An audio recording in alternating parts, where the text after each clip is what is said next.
ஆமா தாத்தா, இப்ப என்ன திடீர்னு எல்லாரும் அந்த நீல நிற முட்டை பத்தி பேசிட்டு இருக்கிறாங்க? ஆமா, இது கூட உங்க காதுக்கு வந்துருச்சா? நான் கூட அந்த நீல கலர் முட்டையை பார்த்து போட்டு என்ன நினைச்சேன் தெரியுமா? சரி, யாரோ வேண்டாதவங்க வெள்ளை கலர் முட்டைக்கு நீல நிறத்துல கலர் அடிச்சிருக்கிறாங்கன்னு நினைச்சேன். இல்ல இல்ல, இந்த கோழி இடுறதே நீல நிறத்துல தான் முட்டை இடுது. ஏன் தாத்தா, நீங்க கூட முன்ன ஒரு கருப்பு கலர் முட்டையை பத்தி ஒரு பதிவு போட்டிருந்தீங்களே, நினைப்பு இருக்கா? ஆமா ஆமா, பதிவு நான் போட்டு தான் இருந்தேன். அது கடக்நாத்ங்கிற இனத்தை சேர்ந்த கோழி. அது கோழியும் கருப்பாக தான் இருக்கும், அது போடுற முட்டையும் கருப்பாக தான் வரும்.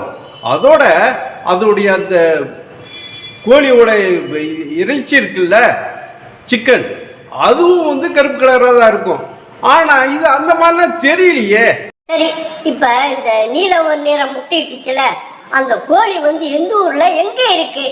அதுவா, இது கர்நாடகாவில் தேவநாகரி மாவட்டத்துல நெல்லூருங்கிற கிராமத்துல அங்க ஒரு கட்டட தொழிலாளி சையது நூறுங்கிறவர், அவர் வளர்த்துற கோழி தான் இந்த கோழி. அந்த கோழி தான் இப்ப இந்த நீல நிறத்துல முட்டையிடுது. வினோதமா இருக்கு. சரி, எல்லாமே நீங்க தாத்தா நல்ல விவரமா சொல்லிட்டீங்க, ரொம்ப சந்தோஷம் தாத்தா. அவரு இந்த கோழிய 2 வருஷமா வளர்த்துறாரு. ஆனா அது ஒரு வருஷம் நார்மலா எல்லா கோழி மாதிரி வெள்ளை முட்டை தான் இருக்கு. இது என்னவோ தெரியல, கொஞ்ச நேரத்துல ஒரு வருஷத்துக்கு பின்னாடி நீல நிறத்துல முட்டையிட ஆரம்பிச்சிருச்சு. இது உண்மையிலேயே இப்ப இடுற முட்டை அந்த ஓடு மேல உள்ள ஓடு நீல நிறத்துல தான் இருக்கு. அதை நம்பலாம், ஏன்னா எல்லாமே செக் பண்ணி கிளீனா தரவா சொல்லிட்டாங்க.